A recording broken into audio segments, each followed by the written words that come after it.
WSN, the Wolf Sports Network. It's season 3 of Sports Outta Pocket. But to be the man, you gotta beat the man. That's a W.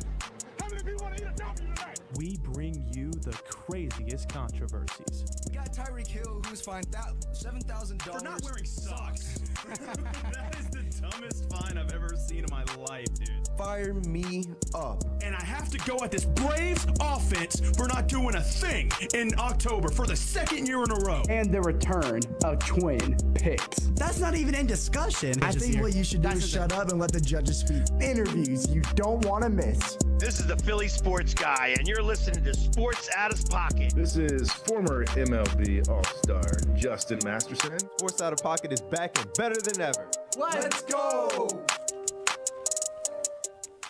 Welcome in, everybody, to episode 7 of season 3 of Sports Outta Pocket. We are back from New York. We had a fantastic time. We got to meet some amazing people, amazing other schools that are just doing incredible work at their universities. Unfortunately, we didn't win the award for Best Sports Talk Program, but shout out to the main station, Julian, and Hal, is it morning? Hell yeah. Morning, Hell yeah. Hell yeah. Hell yeah. And then Kamal. Kamal for yes, music sir. director. They got the award, so congratulations to them. Mississippi State got the sports talk program. What can you do? You know, tough competition, but right. Still had a fantastic time. Got to see Lion King. Yeah, we did. Yeah, we did. Great. That was for great. my first Broadway show, I was pleasantly surprised. It's not what I was expecting. Bro, but I liked it when they had the Mufasa stone head. Yeah, it it was actually really cool. Jackson got a quick little nap in, too. Hey, I got a 2-minute nap. This man was knocked out. I literally just had to nudge him. I was like, brother, you did not pay $129 2 minutes in. to sleep. But no, the amazing puppetry that was in The Lion King was just insane. The visuals. Just every actor and actress that was in that play just did amazing work. Right. I mean, they're obviously Broadway actors, but at the same time, I thought the play was unbelievable and just different from the animation that we all know and love. Right, absolutely. All right, so Sports Outta Pocket, it's a great event. You know, I love doing it with you guys. It's a great event. We love doing this show for you. But you know what's the best event? What's that, in all of the University of West Georgia? Tell us, Steven. Hold on, not just the university. What? It's the best event in Georgia. No, not just Georgia. The best event in North America. What is Maybe it? the best event in the entire world. What are you talking about? I'm talking about Wolfstock 2024. Ladies and gentlemen, I'm not are you staying up. ready for the hottest concert that ever hit West Georgia to make its return? Wolf Radio has got you covered with Wolfstock 2024. Unleash the wolf from within on Thursday, April 4th, 2024 at 6 to 9 p.m. There will be live music, there will be food, and there will be games and more in the Campus Center Ballroom. Do not miss out on UWG's own finest performers. We have Dark Soul Thugs, Jay Pruitt, Kamal Saucier, Kalair, Lumina, and XO. What? Man, y'all are not going to want to miss amazing music artists. Not going to want to miss a single second of it. Wolfstock 2024 is brought to you by Dine West, Housing and Residence Life, Center for Student Involvement and Inclusion, America Pie Pizzeria, and Illuminated Productions, plus Osier Apparel. I would argue that we're more loaded than the Grammys. We're more loaded. I don't know if that's an argument. I wouldn't. Rolling Loud? What? Honestly, Coachella what? No, I don't think so. All right, let's get into the show. I'm just here so I won't get fined. We're in here talking about practice. It's time for the latest sports controversies. All right, so some controversial news in the sports world. Obviously, lots of stuff happened in the NFL world over the weekend. I mean, we had the combine.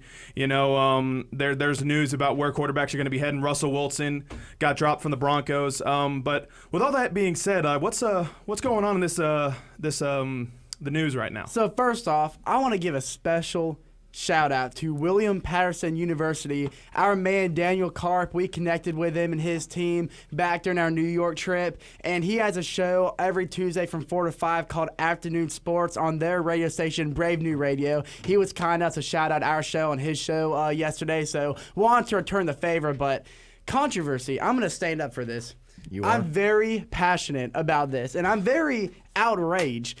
Y'all think y'all have heard like some terrible and dumb ideas that the NCAA loves to come up with? Okay, I know where you're going. All right. Nothing compares to the abysmal idea this committee came up with just a couple weeks ago. I just want to know, we just spent a weekend in New York with Jackson, so we know about bad ideas. But this might be worse than that, believe it or not.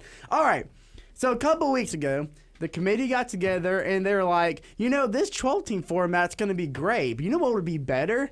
14 teams. And at first you're like, 14, I mean, maybe, I guess, but that doesn't really make any sense. Oh, no, it's worse than you think. It would ruin college football. Let me guarantee you that. It's already headed down that path, so unfortunately. The format would give the Big Ten and SEC 3 automatic buys, the ACC and the Big 12 2, and all the Group of 5 schools 1, meaning that before the season even starts, they would determine the top 3 teams in the Big 10 and SEC, as well as the top 2 teams in the ACC and Big 12, and before the season starts, they are guaranteed a playoff spot. Wait, when you say before the season starts, do you mean before they play a game, no matter what happens, they're in the playoffs? The 3 specific teams? Yeah. So there would never be another playoff without an SEC. Yeah. So they're trying to get all of the 4. Yeah, they're trying to get. So what? Basically, they're trying to guarantee. It's a whole money scheme. They're trying to guarantee the big paid programs that bring in the money a spot in the playoffs to gain that viewership. So, of course, when you look at what college football has done with the transfer portal and the NIL, of course, it's a whole money scheme. Oh, it is. But hold on. So you mean I just want to make sure we're on the same wavelength. No, you hear me correct. So if Ohio State, before they even play the first game of the season, is predestined to make the playoffs, they could lose every game and still get in? I believe that, let's say, one season, Ohio State, Michigan, and Penn State are the top 3 teams in the Big Ten at the end of the year. Not only do they get to participate in this year's playoffs, they're guaranteed a spot in next year's playoffs. How? And then it'll switch out with every new top 3 team. Now there's even more. So the purpose is to support the SEC and the Big Ten specifically because these are ultimately turning into the Big 2 power conferences. But if you look at the 12-team format, it works in perfect unison. It's the top 4 conference winners ranked, the Group of 5, the best Group of 5 school, and then everything after that. And then it's ultra, like Steven said, it's like the SEC and the Big Ten are scared of being left out of the playoffs. But if you had this 12-team format, that's impossible. You're not going to be left out even if you try. So NCAA, get your act together, man. This is ridiculous. I mean, thank goodness for EA college football coming out in the summer because it looks like that's about the only college football we're going to have left. Because I swear to you, if they end up going with that format, you would never catch me watching another college football game. It would 100% ruin college football. Okay, but I'm going to keep the train rolling. I'm just saying. Just so we can get, because there's other controversies out there that need to be addressed. Right. This one in particular, the Bills have released the 2021 All-Pro veteran defensive player and captain, Jordan Poyer. Jordan? Yeah, the headphones thing is not going to work. You tried to put on the headphones with the hat, Jackson. I don't think that's going to work. Jackson. Now, mind you, that Jordan I thought you were laughing Poyer. about Jordan. Listen. Jordan Poyer, he signed with Buffalo back in 2017, which is very interesting because that was actually the first season Buffalo was under the influence of Sean McDermott. So that kind of shows you the relationship that he has built with him and the front office as a whole over the years. So it's really bittersweet moment to see him let go. And people also forget the dynamic duo that he built there with Micah Hyde over the years. So this is really a hard-hitting point for all of Bills Mafia out there. And the thing that draws concern is that Jordan Poyer was let go strictly due to salary cap reasons. Yeah. Because heading to the offseason, the Bills are looking to improve upon their team as a whole so they can finally get past the Chiefs in the playoffs. And this move will give the Bills $5 million in extra cap space, which is a good thing. I totally understand that. But at the same time, it's are you really okay with giving Damar Hamlin the full reign at the safety position without all-pro veterans like Jordan Poyer, who are no longer paired up with Micah Hyde? And it's I understand you want salary cap to improve upon the defense, but it's getting rid of your potentially best safety and one of the best safeties in the league since 2017. Are you really okay with giving him up to get just $5 million worth of cap space, and rather you could just draft young studs to be under the influence of a guy like Jordan Poyer so that way when he retires as a Buffalo Bill, you not only get that sentiment, but you get another player of his caliber. So I don't know. Go ahead, Jackson. You know who else was released from the Bills today? Who? Jackson? Tre'Davious White. No! I know. Bills are going to work, Tre'Davious man. White, last season, he was out for pretty much the whole season. The past couple seasons, he's been injury prone. He tore his ACL last season, so it kind of makes sense. Well, him more than Jordan Poyer. But Tre'Davious White, come to Philadelphia. Hey, come to Atlanta. We don't want James Bradbury anymore. We want Tre'Davious White. He Y'all are stuck with him. Sorry. Tre'Davious White, you can come to He Philadelphia. look good in black and red. Hey, look, Bradbury resurgence. It's incoming. We're ready for it. All right. Hey, twins. Woo! What's up, Time to Steven? get debating. Woo!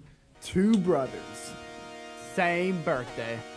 Completely different takes. Oh, boy! Yes! It's time for Twin Picks. All right, Andrew, this is essential, buddy. You are down 2-0. He's lost the last three. Like what? You are down 2-0 in the Twin Picks competition throughout the semester. If you lose this debate, we're going to have to crown Chase the winner because it is literally impossible for you to come back if you go down 3-0. So it is essential for you to win this competition today. Do you know what else they said was impossible, Stephen Lambert? What was impossible? When the Cleveland Cavaliers in 2016 He did not just compare made the himself 3-1 to comeback LeBron. against the Golden State Warriors. Or how about the Chicago Cubs Not only- in the same year making the comeback against the Cleveland Indians? Not only just not the same thing, you are not LeBron James, bud. So You're right. I am better than LeBron James. You are fighting for Christian's approval because Steven pointed out to me that there's not been a single Twin Picks that Christian has chosen. You know what, though? Before the show started, I went over my Twin Pick topic with Jason Barker. I don't care. A I don't triple care. threat, and I already got his approval. You go ahead. Should I take a nap while you talk? No, because you're going to need to stay All awake. right, let's just get into this. I want to give a shout out to my lovely mom out there and my great big brother Jake Jefferson Did he out not there. just get into Because it? this is for you right here. All right. So as we all know, the NFL draft is in full effect. We just had the combine wrap up. Everybody's draft You can't talk today. can you, draft bud? stock either went up or went down depending on their performances. And we now have a better viewpoint of what this draft is going to look like. So for this topic, we're going to be talking about, aside from Caleb Williams, Drake May, and Jane Daniels, who is the next best quarterback in the NFL draft? Ladies and gentlemen, let me introduce you to Oregon's finest, Bo Nix. Now, this is kind of unrelated, but in my mock draft, I had Bo Nix going to the Arizona Cardinals, not in the first round, obviously, but I do eventually have him replacing the two-time Pro Bowler, Kyle Murray, in his eventual career. Kyler, sorry. Now, to start off this argument, It's all good. to start off this argument, we got to take note of the impeccable season that Bo Nix had under Dan Lanning in Oregon. He threw for 4,508 passing yards with a whopping 45 touchdowns. You know what? Make it 51 touchdowns if you want to add his 6 rushing in the end zone that year. Just to only 3 interceptions and a 77% completion rate. Now, the things to note about Bo Nix that scouts saw in his draft combine is his athleticism, his arm strength, and his speed. And he fits very well in a spread-oriented offense that emphasizes RPOs and just the quarterback run game as a whole, which is why I think he fits so well in Arizona. Now, to counter your pick, I'm going to go ahead and spoiler alert, it's Penix Jr. Now, when you compare the two quarterbacks, you got to look at their seasons last year because they were both Heisman candidates. Bo Nix had 10 more passing touchdowns than Michael Penix, threw 6 less interceptions than Michael Penix, and had a 11% better pass completion rate than Michael Penix.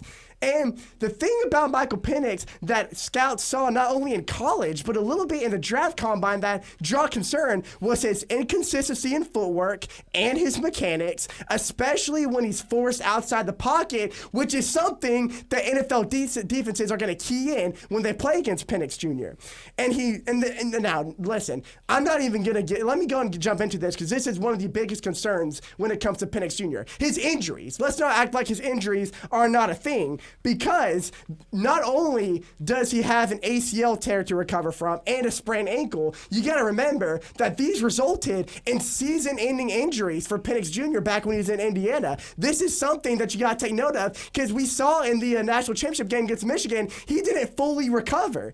So basically what I'm saying is all you NFL GMs out there that's thinking about drafting Penix Jr., he is too much of a risk. You want a guy like Bo Nix who knows how to succeed, who knows his footwork, who knows how to scramble outside of plays and make plays. All right, that Penix Chase, Jr. go ahead. could not. You've got a limited time. Buddy. Thanks for giving me limited time, bud. But it's okay. 2 minutes is all I need. So, ESPN's Jordan Reed has labeled Penix as the quarterback that helped himself the most in the combine.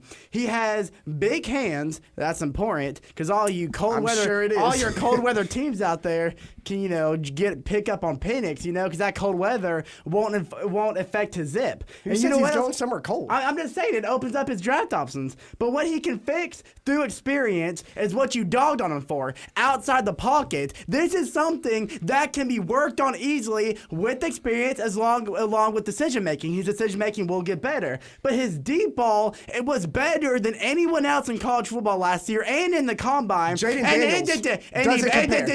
he places it where only the receiver can get it. Not a lot of quarterbacks can do that. So 9 interceptions is getting it to your receiver? 2 straight, 4,000 plus passing seasons, 30 plus touchdowns in both those seasons. Last season, he almost got 5,000 and was 2 away from 40 touchdowns. And, of course, he was a Heisman winner. He only had 35 touchdowns last year. No, he had 38. He had 38. No, he didn't. Hey, can I talk? You did enough talking, bud. 65% completion in back-to-back years, a Heisman finalist, brought Washington to the championship. Where did Bo Nix bring Oregon? Thank you very much. And the judges, what's your ruling? Okay, so I guess I'll start this off. You know what? Round of applause. Genuinely, good job. Good job. Both of you made a fantastic arguments for your quarterback. Obviously, Penix, he led Washington to the national championship. The injuries, obviously, we're worried about them. But Tua, remember what Tua, look at Tua now. Listen, I understand that. And Tua's gone down more than he's been on his feet. The judges are speaking. Also, at the same time, Bo Nix, great arm strength. Penix, same thing, great arm strength. I think for this debate, just based off of the arguments, based off of the points that you both made, you know what, Andrew, congratulations. I think you did a great job. Fantastic. I agree. I think Bo Nix, and there goes the microphone. We're about to go to your song break, so it's okay. Yeah, so, you get my vote. Jackson, we love to have you. All right, so there are a couple people in New York who are in the chat who are saying Landon Nelson says Penix. Thank you, Landon. Daniel Karp says Bo Nix. Thank you, Daniel. This comes down to me, ultimately. I like both of them. Don't get me wrong, but we saw what Bo Nix did in the draft combine. Penix, I would have said earlier, pre-draft combine. Ooh. But there's a reason I put this man on the graphic. Give me Bo Nix, baby! Congratulations. Andrew gets the win, the much-needed win to continue the Twin Peaks saga in Season 3. We are going to have another one. It's now 2-1. Do you smell a comeback? Do y'all smell a comeback aroma in the room? Daniel, I'll shout you out, man. Come on, you got to have my Chase, back. like I said, you want to be careful, man. I do have to be careful. You got to be careful, all right? You have the 2-1 lead. It's okay. You just need one more win I just need clear the momentum. win. Hey, I'll give you a pity win. I'll call it a pity win. I'll call it a pity win. Pity win is crazy. All right. We're going to go into a quick break. When we come back, we are going to be going into this lottery and also this or that, baby. Woo. Hey, everybody, this is Steven. Going back, Kane at the wall. That is goal! And you are listening to Sports Outta Pocket.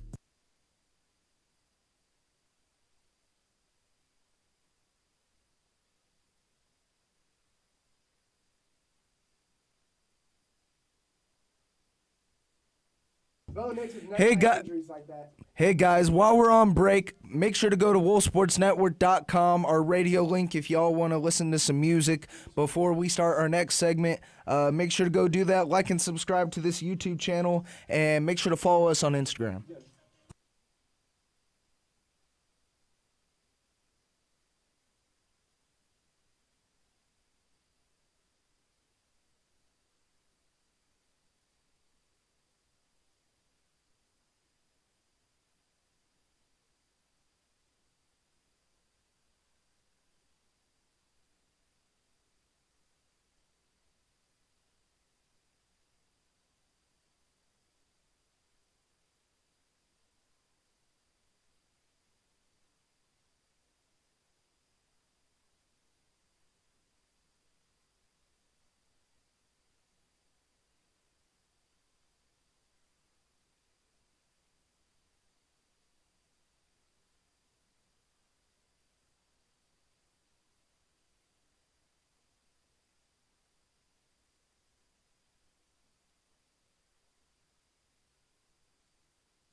Hey, y'all, make sure to also share the link with your friends and family as well.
You are listening to Sports Outta Pocket. Walker on first down, it's picked off.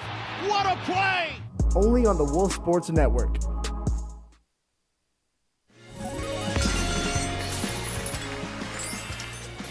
With the first pick in the 2023 NBA Draft, the San Antonio Spurs select. This is the lottery. All right, so for this segment, we are going to be talking about the NFL Combine, or at least that's what I'm going to be talking about. Y'all can go ahead, you can do your NBAs, your NFLs. But the one thing that I wanted to talk about is players that we're high on and that we're low on when it comes to this Combine. Now, listen, my player, you're probably going to call me a little biased when it comes to the player that I'm going to pick. I mean, it's a Georgia boy. Ladd McConkey? Yeah, McConkey, absolutely. You know why? Because his Combine was incredible, in my opinion. What are we talking about with this 40-yard dash? 4.3, 10-yard split was 1.52. His vertical was 39 inches. Broad jump, 10 feet, 10.4. Just, I think that McConkey, after this Combine, has a chance. Like, he could be a late first rounder. You don't know. I mean, like, somebody might just look at his speed, look at his, agility, and just look at that and be like, I'd want him on my receiving core. I want him to be a guy. He could be a game changer in the future. We don't know.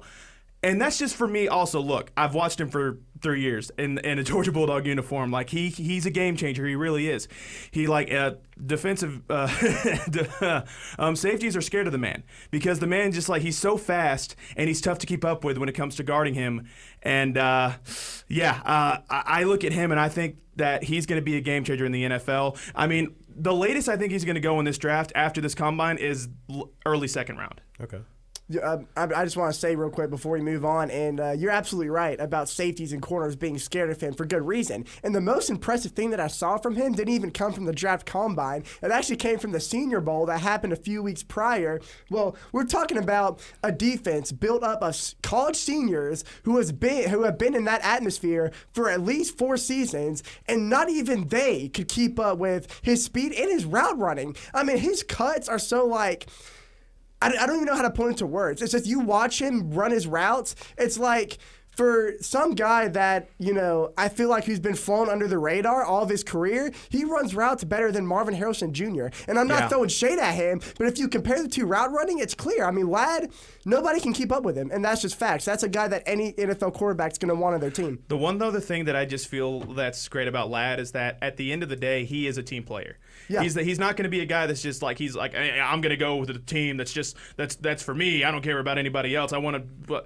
and don't get me wrong, I don't have any animosity towards anybody that has that attitude.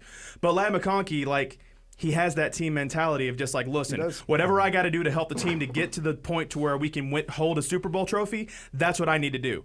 And I feel like that attitude, it's going to get a lot of NFL teams talking.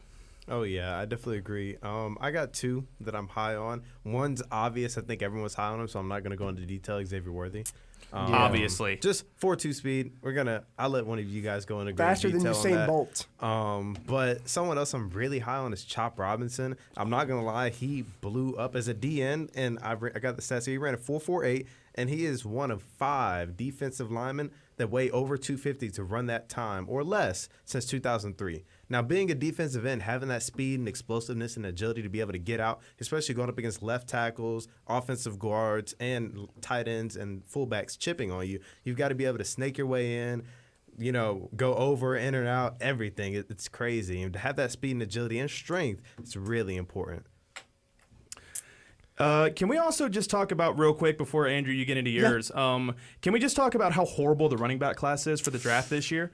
I'm not going to say horrible. Okay, I'm not going to say horrible. I'm going to say the running back class is solid, but hear me out for a second. Hear me out because I know it sounds like a hot take. I'm going to say it's solid normally. But in the past couple of years, we've been spoiled with such good running backs. I mean, come on, we had Saquon, we had Bijan, we had a lot of these running backs. Jahmyr Gibbs. We had all these running backs that were just so talented. So I think this is an average, a solid. To be fair, I get what you're saying because, I mean, obviously any running back in a regular draft class, I mean, Bijan's just an abnormal type of player. Oh, yeah, Saquon Barkley, abnormal type of player. But at the same time, I mean, what was the fastest 40-yard dash for a running back? Wasn't it like 5.44? I think it was like 4.48, 4.42. The guy out of Michigan, I can't think of his name. And I don't know, man. I look at the running back class and I don't see Blake Corum, yeah. Like that's the only one. Well, like out of besides him, I don't see like any running back. Well, there's Jalen Wright. He ran a 4.38.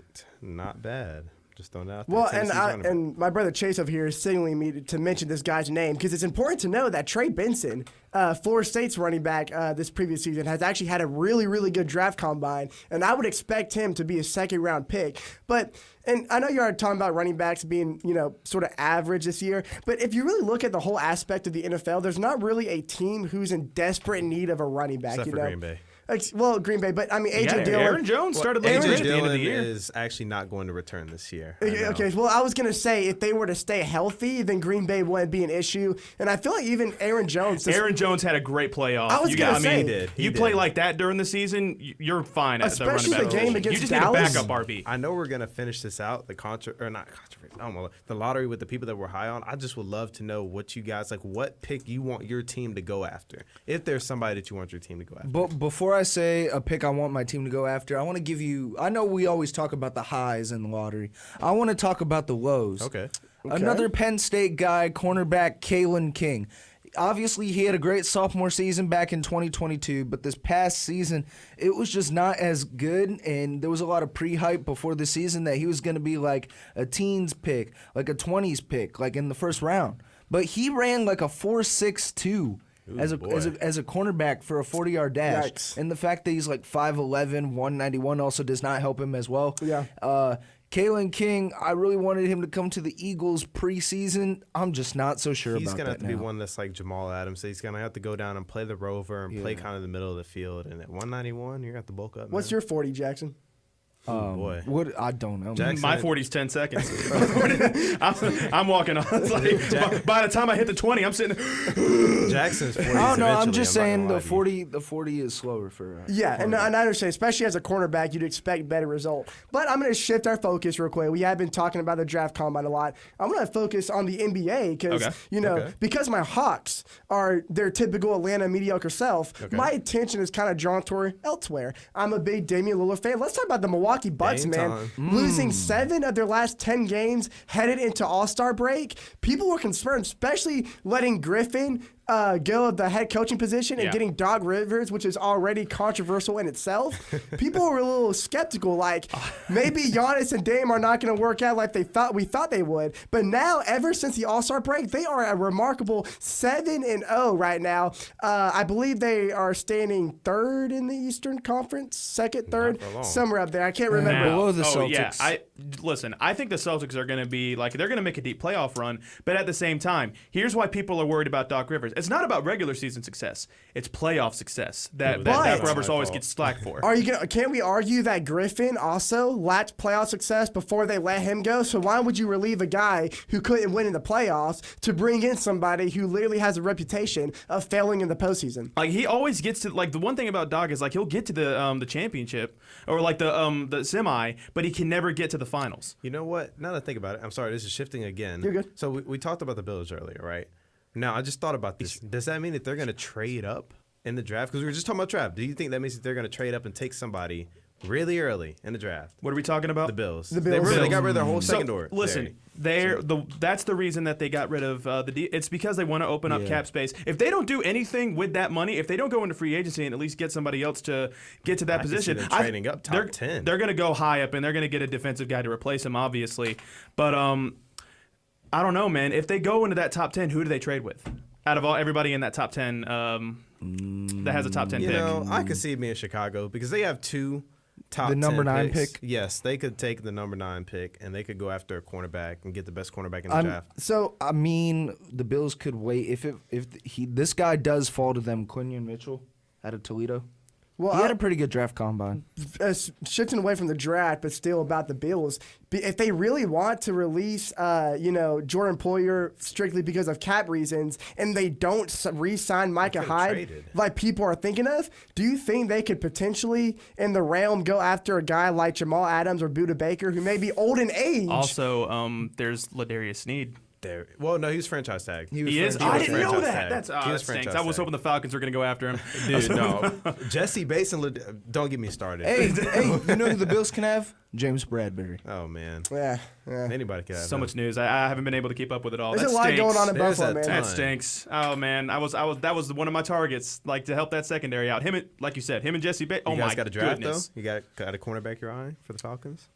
In the draft, it's Dallas Turner. Yeah, we're going Dallas Turner in the first round. We're gonna get Kirk Cousins in the offseason and get Dallas Turner. All right, Kirk. All right, let's get to this or that. There is not a lot of quarterbacks I'm taking over Jordan Love. He is him. I don't care. I'm still taking Jalen Hurts over Jordan Love. You can't be serious. You need to leave. It's time for this or that. All right, so for this segment, I feel like we need to switch over to Major League Baseball. Okay. And last time we did this or that segment, we did a little snake draft. I figure we do the same thing when it comes to MLB Dream Rotations. Now, I'm not talking about all time. All time, we could sit there, we could do this forever. I want to talk about current pitchers in Major League Baseball to make our rotation. Now, the way that this is going to go is it's going to be a snake draft. Now, Christian, do you have any, since this is your kind of a thought process, who do you think should pick first? Why don't you go first, man? All right, so I just have a quick question. This way. Are we going? not prepared. A, how many I pitchers, wasn't and B, either. are we doing relievers? let's go 5. Let's just go. I didn't know we were How doing many this. starters? How many relievers? Are we just doing starting? So Let's just do starting. Starting. Relief rotation appearances can be something later down the road. I feel like starting rotation. Let's just go ahead and do 5 pitchers. Yeah. For just 5 pitchers? Yes, 5 pitchers. 5 in starting total. pitchers. And so basically, at the snake draft, if I pick Garrett Cole, Garrett Cole's off the board. It goes like this, Yeah. and then I get So back-to-back saying, picks. I thought we Yep. were going to go here and then come back. Yeah, like so it. it's No, we're so going I go here. first, you go second, and then we're just gonna And go around the then- table, and then it goes back around. Yeah. All right, I think we're settled. Spoiler alert. Probably should have had a little bit more. prepared at all. Yeah. I'm really not, dude. I'm looking stuff up on my phone as we looking up go. right now. Let's go. All right, you ready? All right, so okay, obviously, let's go with the number 1 pick, and it's between 2 pitchers. It's either Garrett Cole or Spencer Strider. Wow. For me. Okay. Not expecting who you're going to be choosing between. Obviously Garrett Cole, but Are we counting Ohtani? I wasn't going to. No. Let's not count this Ohtani yeah. because he's DH. So I think, you know what? I'm going Strider. Strider. Well, I'm going easy. Strider. Give me Garrett Cole. I'm going Strider. Dang it, dude. Okay, well, in that case, I'm going to have to go for Blake Snell. I'm going Blake Snell for my pick. Ooh, he's not even on a team yet. Well, it doesn't All matter. right. He's on my team. All right. He's on my team. There is a guy who had a really good season last year in Milwaukee. He is now a Baltimore Oriole. Give me Corbin Burns. You just passed up on someone amazing. No, and then I get another pick. Okay, you're still going to pass up on him. I guarantee it. Zach Wheeler. Give me Zach Wheeler. Good job. Man, he was going to be my second one. Me too. Me too. Give me Zach Wheeler. I was Give me really Corbin hoping you were Burns going and to pass Zach that Wheeler. Fair play. Okay, well, I'm actually going to go. This might be a surprise pick to some, but I'm actually really high on him heading into this season. I'm going the right-hander Logan Webb. Logan, Wow. wow. He took my pick. I think Logan Webb and Blake Snell. I like my 1-2 punch right now. Has anyone taken Sonny Gray? No. I'm taking Sonny Gray. Has anybody gotten Zach Gallen? Oh, come on, man. I was hoping Jackson he'd just had a me. panic attack. So I will take Zach Gallen off the board. And then, it's me again. Oh man. Yeah. Let's go Yu Darvish. Okay. Yu Darvish. That's fair. Darvish? He's experienced and he's still good. I like that pick. I should have. actually. You know what? I should have picked Joe Musgrave, but it's good. It's fine. All right, am I next Yep. again? Okay, Kyle Bradish. Dang it, dude. I was going to do Kyle Bradish. Orioles, baby. Okay. Man, I really don't. I had him on my fantasy team this past season. He did really well for me. I think he's one of the most prominent rising stars in the league. Give me Justin Steele out of Chicago. Ooh, I like that. I actually do like that. Give me this guy out of Toronto. Don't pick him. Kevin Gausman. That gummit, dude. Darn Give me Kevin Gausman. I'm going to take a little bit of a loop here and give me... He hasn't played a single pitch in the MLB. Give me Yoshinobu Yamamoto. Okay. That's a good. Hey, look. Number 4. Great stuff. He's going to be dominant, and he was a steal in the offseason. I'm actually going to go to a guy who was remarkable in not last year's postseason, but the year prior, 2022, when they had their ALDS against the Houston Astros. Give me George Kirby out of Seattle Mariners. Another rising star in MLB as far as pitchers go. Fair. Okay, give me Corbin Burns. I think Burns is off. He's already Burns is off. picked. He's already. He was for some reason Jackson's second pick. Man, well, You got so there's Brandon Woodruff, Justin Verlander. Okay. That's hey. Look, you know what? This is going to be kind of it's a tough one because you're not really sure of if he's gonna be able to bounce back because he had a great start to the year last year. I know where you're going. But then he fell off. Actually, I don't think you do. Oh, okay. He's with the Yankees. Oh no. I'm gonna go Marcus Stroman. He had a great season last season. So he started off great, but then the second half it kind of fell off. It was like a Bryce Elder situation. Okay, and then to fill it out, let's he's just on the top of my mind. Let's go Max Fried. Oh, okay. I wanted to get Max Fried for my last pick. I wanted some kind of Braves player in there. He wasn't but my guy. I got Strider and Fried on my team. Can you tell I'm a Braves fan, ladies and gentlemen? A proud one at that. Oh, I just had his name and I lost it. I'm not gonna lie to you guys. I got fleeced. My phone fleeced me. It's all right. Hold on. I'm actually gonna make Jackson really happy with this pick. I think. Really? So I have Corbin Sandy Burns. Alcantara. Sandy Alcantara. Oh, that's actually a really fun pick. Yeah. Listen, I didn't know we were injured players. Off of the top of my head. All right, Jackson. This is a former Cardinal of yours. I'm sure it hurts to see me take him from your hands. You're gonna be like Jordan Montgomery. Give me Jordan Montgomery. Great. He's great for the Rangers. Absolutely, a trade that really boosted. All right, their Jackson, postseason finish run. this off. If we're talking injured players, right? No, because then that's why we're not counting Otani. Well, he did pick Alcantara. Give me my number 5 pick. When he's healthy, he's a top 3 pitcher in the league. Otani. Jacob DeGrom. That's Jacob DeGrom at my number 5. Here's the thing about DeGrom. DeGrom. Jacob DeGrom at my number. Here's the thing about DeGrom, though. Shout out to Landon Nelson in the chat for reminding me that he was in the league. So you cheated then? I did not. Cheater. He's got inside sources. Chats. He's got inside sources. We did this blind, Jackson.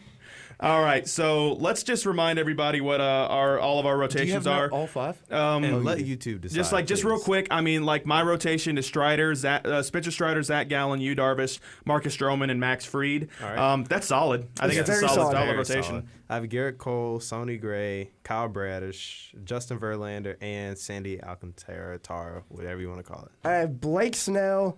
Hold on. Logan Webb. Okay. I have Blake Snell. Logan Webb. I had Justin Steele. Really should have kept notes on this. Justin Steele. I had George Kirby and the Jordan Montgomery. I honestly think I had the best rotation.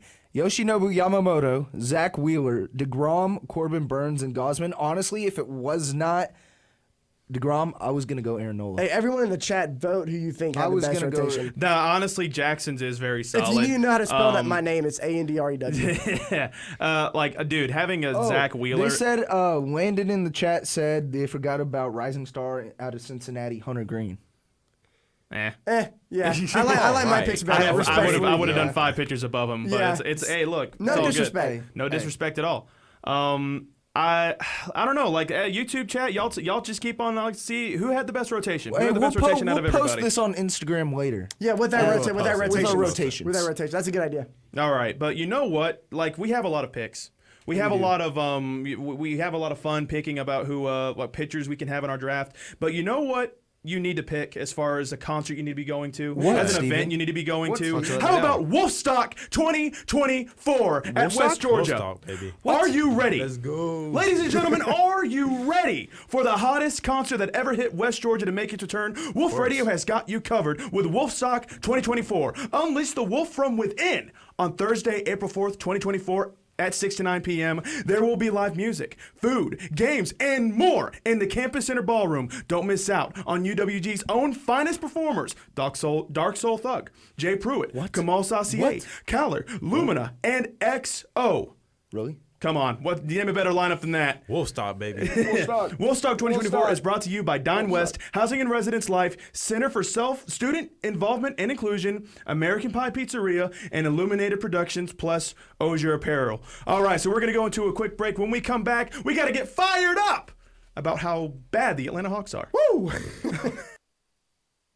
What's going on? This is Chase, and you are listening to Sports Outta Pocket. Let's it go! Only on the Wolf Sports Network. Hey y'all, make sure to go to wolfsportsnetwork.com. We're playing Beat It by Michael Jackson. So if you're missing out on songs, you don't want to miss that. Go to wolfsportsnetwork.com and make sure to like and subscribe and like up this live stream.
Hey everybody, this is Steven. Going back, Kane at the wall. That is goal! And you are listening to Sports Outta Pocket. I am having a very bad day. I am in no mood. This is one of the worst days that I've had in a long time. Fire me up. So, I think I can speak for all of us when I say that we had a fantastic time in New York. Right. It was great. We got to meet a lot of amazing people from different schools, from different areas. Right. A lot of schools from New Jersey, a lot of schools from New York. We had people out of the country from we had people from Philippines. Philippines, Shout Washington. out to the Yeah, Philippines. insane. It was an amazing experience. The Broadway show, we got to just explore Times Square. Yeah.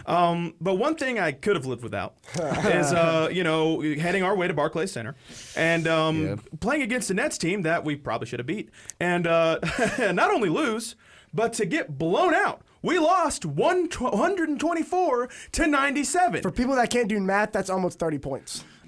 So here's my fire me up. What the heck is going on with the Hawks? Hey, that's a question that I can't answer, Steven. If you but I'm remember- going to try my best. If you remember the show before we went to New York, I said as a joke, "Oh, watch us get blown out to the net like when we go watch that." And we did.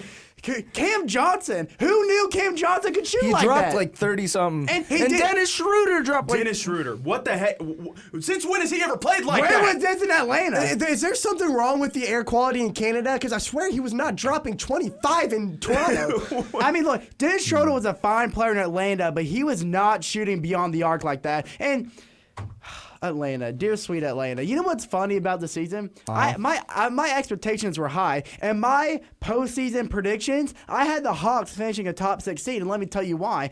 A little blame goes on Trae Young, not in his performance, but by misleading his biggest fan. I watched. We see the TV. I watched Trae Young's podcast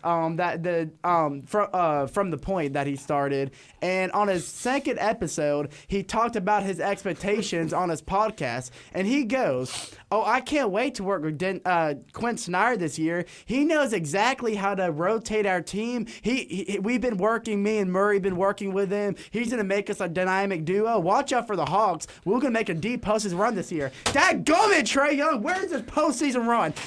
What is this dynamic duo you're talking about? You and Murray cannot play well together. One of y'all's got to go, and it's got to be Murray. Hey, people in the comments are saying Trae Young getting traded, buddy. No. It can't be Trae. Trae's having the best season. And Murray, he's having the great. Wasting his career Murray's, in ATL.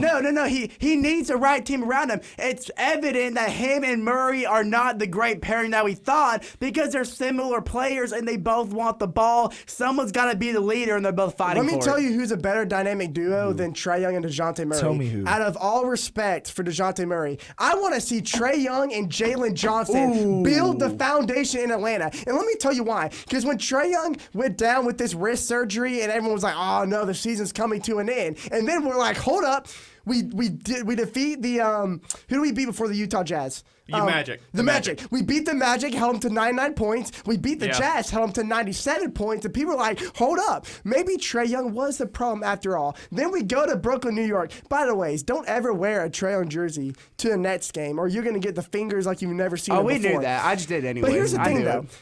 The thing that I saw in Brooklyn that drawed huge concern to me is the rotation that our defense play. Quinn Snyder has a Hawks in a zone formation, right? Like a 3-4 zone formation. And we leave lethal weapons like Cam Johnson. Who knew he could shoot the ball? But dadgummit, when he's wide open the entire game for all 4 quarters, of course he's going to drop a 30 bomb on us. And then we saw the same thing the very next day. We didn't recover. We blew a double-digit lead the very next game again in Brooklyn. Cam Johnson scored 29 points, shot 63% from three-point range. Hey, you know, Nets shot I felt like the Nets set a franchise record for how many threes they scored in that because it wasn't just Cam It was Johnson. Dennis 21. Schroeder had 21 some threes. Like that's nuts. Mikal Bridges that can't had some happen. shots. Guard the perimeter. But then look what happened last night when Jalen Johnson and Bruno Fernando got the majority of the reps. No Jalen Brunson. Johnson almost dropped a 27-point triple-double, and Bruno Fernando went up there and had 4 blocks. And beating a Knicks team that we probably should have even had any business They beating. literally without Jalen Brunson. I think that's Hey, important to Jalen know. But we're Brunson's without better than Trae Trae Young, Young. so equal fights Hey, here. shout out to my boy. Whatever, Jackson. Shout out to my boy Daniel Karp and his wonderful crew on his show. I was listening in the other day, and they were talking about how the Hawks didn't stand a chance, and I agreed with them because we should have stayed a chance. But they were without Jalen Brunson, but we were without Trae Young, and surprisingly, we won by 16. But y'all are absolutely right when it's talking about that. You know, we laugh about the Hawks being inconsistent, but in reality, we are very consistent. We'll consist at being mediocre because what was the stat that showed? Like, I mean, what is it? Like out of 1,500 games, we're literally 500? Yes. No, it's just... That's mediocrity at its finest. I just forgot to note this, speaking of Bruno Fernando, and I'm sorry. This is something that has to be noted. Get Clint Capella out of Atlanta. Because let me tell you. There's like 5 guys in the chat saying they'd take Jalen Brunson over Trae Young. Well, that's okay, hold on. crazy. Trae Young is just one Trae Young is just one guy. Trae Young Keep is going. literally averaging 27 points, 12 assists, shooting 47 from the field. Get that disrespect out of here. Now listen though, Bruno Fernando and Onyeka Okongwu, they know how to guard the paint. When a guard comes in off a screen or something, not only do they know how to, block the shot without fouling, they know how to trail back and watch the backdoor cut. That's something Capella never does. Every time a screen is set, Capella feels obligated to leave the center unoccupied, and guess what the guard does like Dennis Schroeder? You just lob it up. Or how about when Jalen Brunson is playing in New York? You lob that thing up to Obi Toppin or Julius Randle. It's deadly, man. But guess what?